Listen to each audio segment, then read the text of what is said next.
Scorched Earth map updates, new paid items, creatures and more content including trains and wagons. What's happening with server transfers, and is this goodbye to the notion of ARK 2?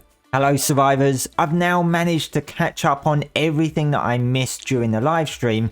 I covered the ARK reveals in my last video with the new roadmap. If you haven't seen that, check it out. But I've got more detail and some clarification to add to that now. So once again, if you don't want to miss out on all the latest news, make sure to subscribe. So let's cover the new paid content first. That's right, ARK is finally going down the route of pushing out additional optional content that will be paid. There's going to be a lot of mixed opinions out there on this, both negative and positive, because when it comes to monetized content, it is a very sensitive topic. Jeremy, one of the Studio Wildcard co-founders, said for each map they'll be introducing sister expansion packs that will contain a variety of new content. I covered the basics of this yesterday, but there's a whole lot more that I didn't cover. Firstly, it does sound like there will be a new adventure pack with every single map, not just the canonical story maps. This means 11 content packs to come that will all be paid content. As covered yesterday, they will be including skins like you can see on the screen now, and each pack is tailored to the map it is releasing with. So what's coming with Scorched Earth? Well, they've confirmed that there will be new items such as shovels used to bury and dig up treasure, dynamite, structure skins, bar games, which they didn't really go into detail on what they'd be, but they hinted they'd probably be pretty addictive. Wagons, and get this, trains. That's right, they are introducing trains into Scorched Earth with train tracks. They said that these will be pretty customizable and you will also be able to build on them. I'm not sure if the train tracks will be incorporated into the map or whether you'll be able to place them yourself. That bit wasn't quite clear. And on top of that, a new creature. That's right, a paid for creature. Now obviously these paid content packs are being introduced because the roadmap for ASA extends to the end of 2025. In fact, going into 2026 with the new canonical story maps being released after the ASE story maps are all out. So between now and the end of 2025 at least is a long time to go for any company without any new content generating income. And I'm personally fine with that because skins were the expected thing to see if they went down this route. But are they pushing the boundaries of pay to win? Because these aren't just all cosmetics. There's dynamite, trains, wagons, a new creature, and that's just Scorched Earth. Multiply that by 11 maps and it could potentially make a huge difference between the people that pay for the content and those that don't.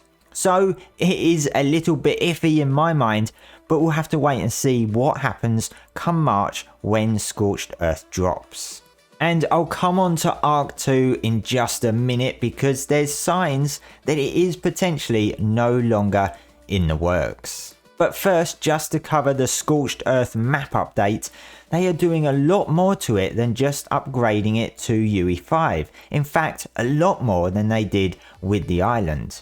They confirm that they will be adding new caves to the map, new gameplay and new story secrets. These updates are meant to bring Scorched Earth closer to be in line with the lore of ARK and more part of the story. They didn't expand on any of this, but I'm thinking potentially they could update the Ascension further and introduce something new, because simply doing Manticore to Ascend in my mind doesn't really fit with the other maps. So potentially there could be a new type of Ascension cave or something like that, similar to what the island has. But yes, there will be new stuff on the map, giving a lot more reason to spend time on it and explore. But it is a long time away. We've got at least 4 months to wait for it.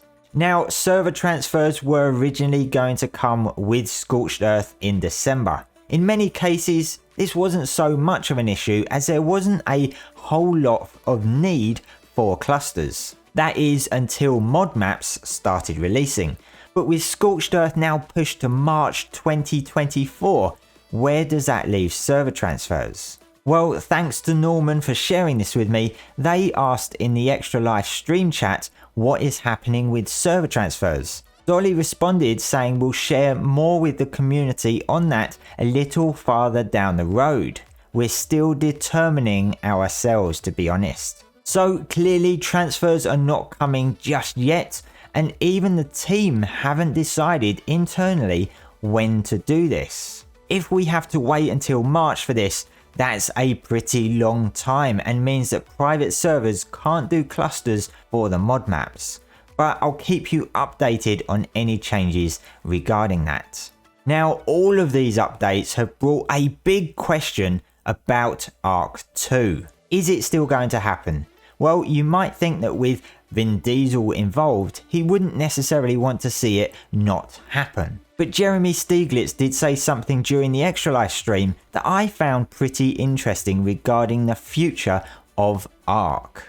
Jeremy said that all of this, the paid packs, etc., will enable them to have their entire team focused on ASA indefinitely, and that they want ASA to be the platform for the future of ARK. Some pretty big key words that he used there. The entire team focused on ASA indefinitely strongly suggests there will be no one on the team working on ARK 2. And indefinitely is like forever until something changes. That means there may be no internal roadmap for ARK 2. The second part was that they want ASA to be the platform for the future of ARK. ARK being the franchise, and therefore not ARK 2 being the future platform of ARK. That to me, and I could be wrong, but that to me is a big sign that ARK 2 is not at all on the horizon for Studio Wildcard, and is very possibly not going to see the light of day. Now, with all of the ASA maps releasing by October 2025, and let's face it, that roadmap won't stay like that. It will push into 2026, it's inevitable to see delays, and then the new canonical maps, which I believe there are plans for at least 2, will likely come in 2026, and if it's one a year, that's 2027 as well at the earliest. Which pretty much puts ARK 2 out of the question in my mind.